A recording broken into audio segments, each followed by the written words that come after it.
There are 28 species of crocodilians, and I'm going to show you all of them. Make sure you stick around for an Indian Gharial feeding later in the video. All right, Dan, show us. All right, welcome to the land of crocodiles at the St. Augustine Alligator Farm at Zoological Park. So, kind of a unique area. You probably have more crocodilians on display here than anywhere else on the planet. So we're gonna go through in a nice, quick, crocodilian management, so to speak. So, first up, welcome to the Americas. We got our first species right here, which is the Morelet crocodile.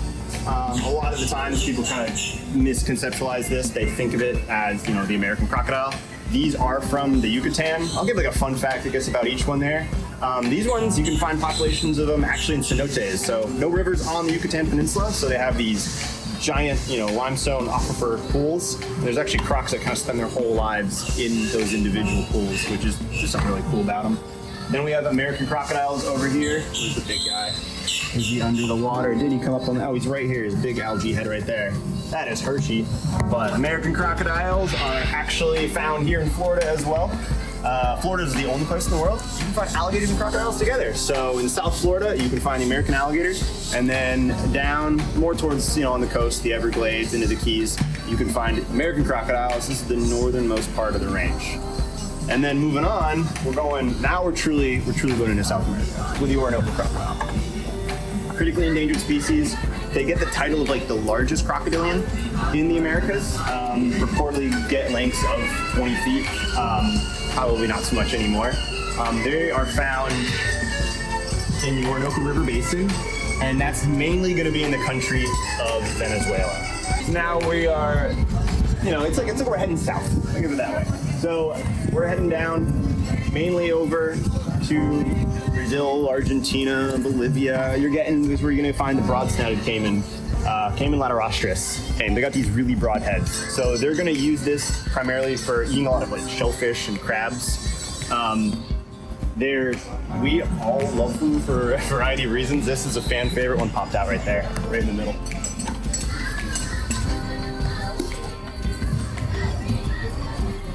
They essentially have that bulldog pitbull appearance of the crocodilian world.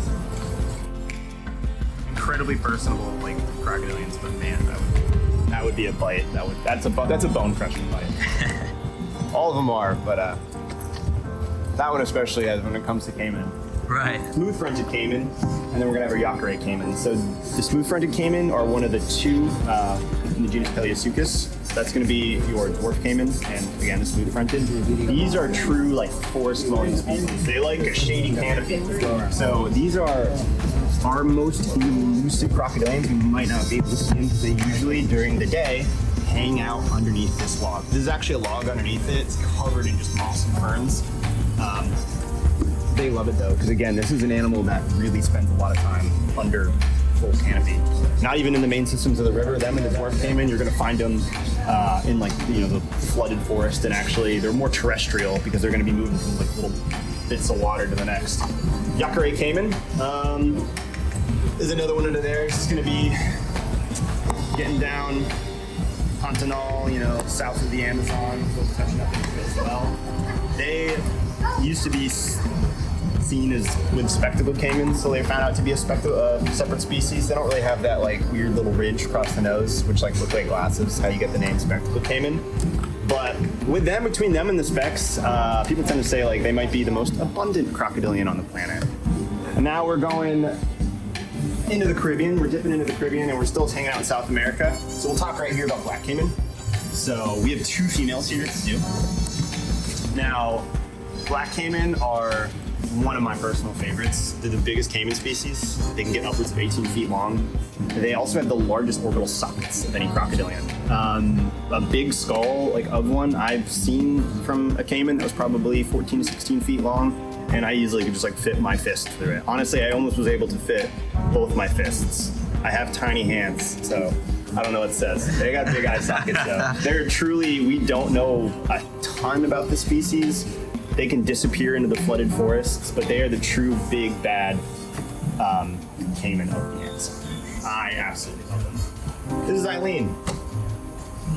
Awesome. And then for croc people, a fan favorite out the back of the ship floor is the Cuban crocodile.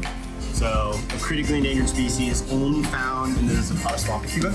They have the title of probably being the fastest crocodilian on land. Their legs are a little bit longer. They actually can get to a gallop. They're just super intelligent.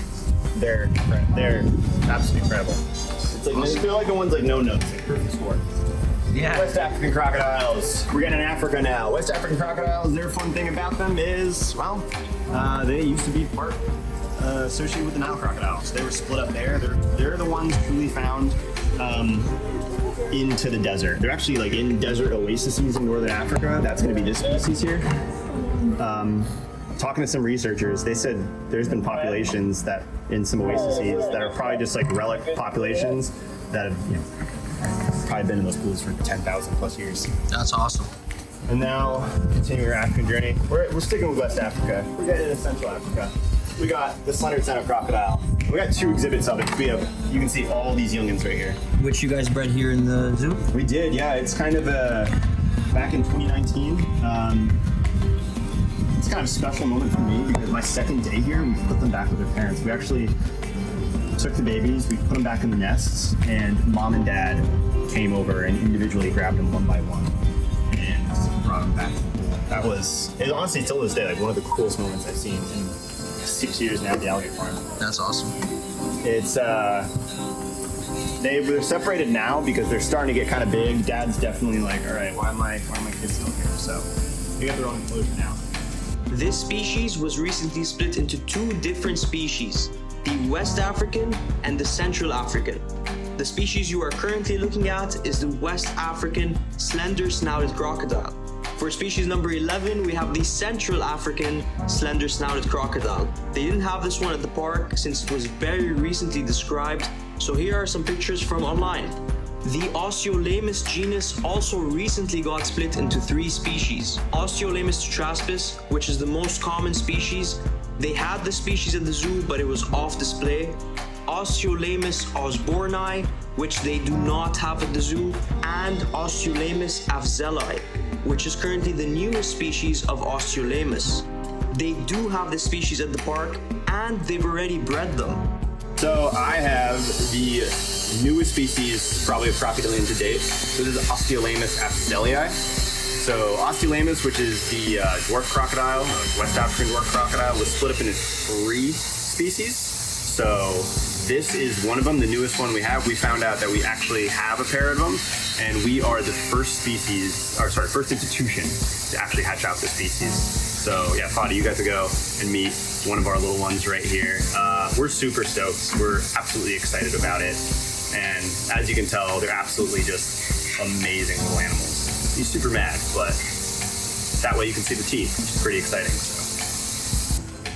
So that covers Africa for us. And now we're getting over to mugger crocodiles. So one of the few institutions that have a mugger crocodile that you can see.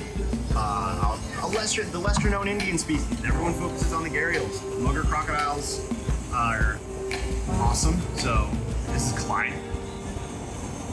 And they have a much larger range. They're the more common ones throughout the Indian subcontinent, and they're the ones that also go down into Sri Lanka as well.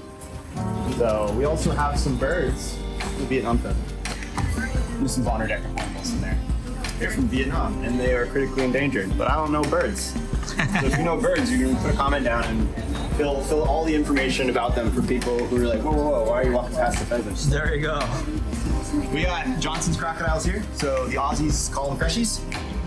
They are the smaller of the 2 Australian species, probably the least, the less well known.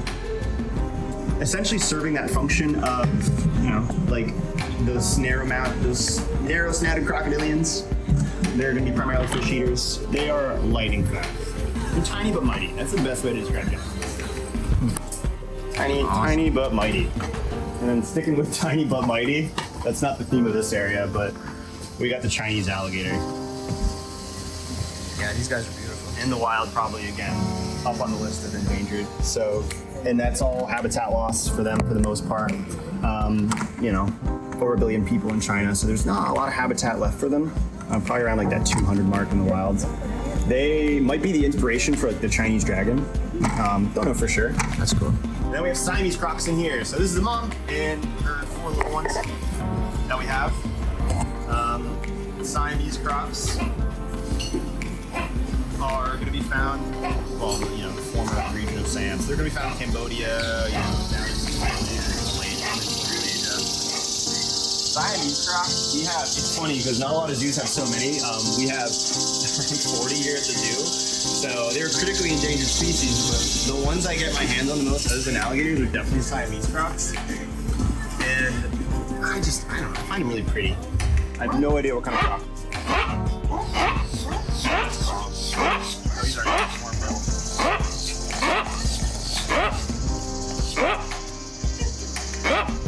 And then we're going to be split down the middle here with Indian Gharials and the Hall's New Guinea crocodiles. So yeah, New Guinea's got split. We have Hall's, the northern New Guinea crocodiles. Nobody, I don't know if anybody has them. So Fitz is our, oh, he's all the way in the back right there. The New Guinea crocodiles are also split into two different species. The southern, or the Hall's New Guinea crocodile, is the one you just saw. And for number 20, we have the northern New Guinea crocodile. Indian Gharials, the well-known species from India, found throughout northern India and Pakistan.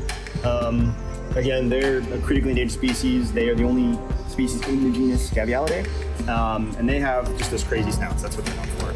Gharial comes from the name of gar. It's actually a big bulb that's on the male's nose. Taj is not sporting the big gar, but that's okay. There's still the big bad Gharial in the exhibit, and they have that snout. It's so small because they are primarily piscivores. So they are fish eaters. They are super quick under the water.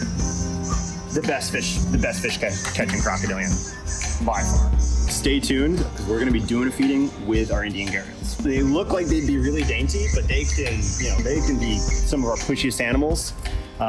You'll see in the feeding later with it. Sometimes they can be a little bit crazy, but we're doing training with them. Each of them have their own separate station. Taj actually comes up on the bank. We can do blood draws with Taj. So it's really great to be able to do this work with them. And not many institutions have Gharials, so this is like truly like it's an honor to work with Gharials. And then the last of the loop, certainly not least though, and it might be the most endangered crocodilian. This is the Philippine crocodile. So The most endangered crocodile. Might be. Really, like, we don't have a great assessment of their population numbers. That's awesome. We found only in southern part of the Philippines. Now that we've finished our loop in the land of the crocodiles, we've seen 22 of the 28 species of crocodilians. There are 6 more species I have to show you, but first, the St. Augustine Alligator Farm Zoological Park were nice enough to show me how they feed their Indian Gharials. So let's go check that out. Indian Gharials are some of the coolest crocodilians out there. They're not only like super strange looking compared to all the other species, they're really intelligent, and actually for us it takes more effort to feed them than pretty much any of our other crocodilians here. It's a whole team that's required to go in and work with these animals. Taj, our male, is specifically trained to come up. He does station training. He also does voluntary blood draws for us. Of course, he does have to be in the right mood for it. Today, you probably saw he was very hungry, so he did not want to stop eating. Typically, when we go in and feed him, he is the last one done. He takes forever. He likes to take deep breaths in between because he's on land. And today, not about it. He was just piece after piece after piece. So it was really great to see, but they definitely keep you on your toes no matter how long you work with them.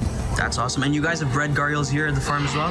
We have successfully hatched them. We hatched one in 2016. That is awesome. Yeah.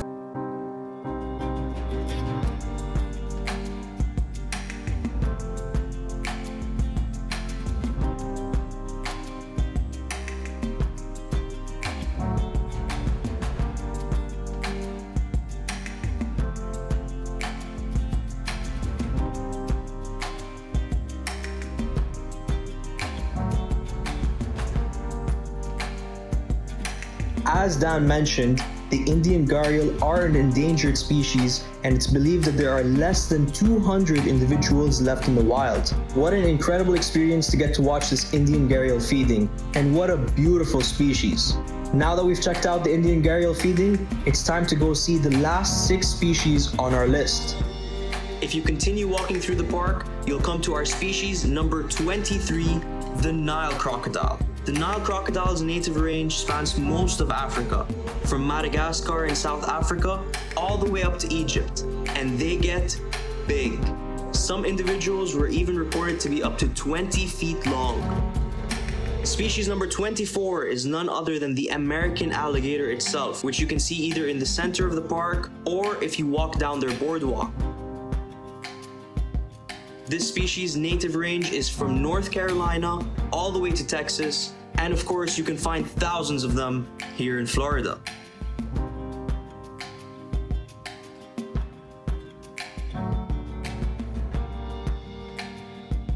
Species number 25 are the false gharials, the Tomistoma. They have a breeding pair that are off display in the back, which of course is huge for conservation since the false gharials are listed as vulnerable on the IUCN Red List. Up next, we have two caiman species from the Amazon basin. Number 26, the spectacled caiman, and number 27, the Cuvier's dwarf caiman. The spectacled caiman is a bigger species of caiman than the Cuvier's dwarf caiman, getting to around 8 feet long. The Cuviers are the smallest caiman species and only get to about 5 feet long. And finally, the last, but certainly not the least, for species number 28, we have the saltwater crocodile. This species is the biggest species of crocodiles and the largest species of reptile, with mature males getting to over 3,000 pounds and around 20 feet long. They can be found from India all the way down to the north coast of Australia. And that's all 28 species of crocodilians. Let me know in the comments which species was your favorite. I also want to give a huge thank you to Dan, Lauren, Steve, and the entire St. Augustine Alligator Farm Zoological Park team for having me, sharing your time, and teaching me so much about crocodilians. The husbandry, the conservation work, the behind-the-scenes breeding programs, all of it was incredible, and you guys are awesome. If you're ever in St. Augustine, go check out the St. Augustine Alligator Farm Zoological Park. Thank you all for watching, and we'll see you on the next one.